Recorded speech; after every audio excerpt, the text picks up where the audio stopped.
বৈশাখে প্রকৃতির নতুন জন্ম, আমাদেরও নতুন জন্ম এই বৈশাখে, 25শে বৈশাখে, রবি ঠাকুরের জন্মদিনে।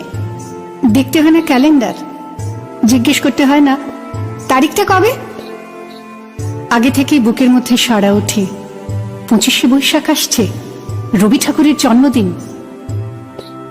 জন্মদিনের পরও জন্মদিন ফুরোয় না, রোজই তার জন্মদিন। 25শে বৈশাখ রোজই, প্রতিদিন প্রতিনিয়তই তার সঙ্গে আমাদের চলাফেরা মেলামেশা। তুমি রবে নীরবে হৃদয়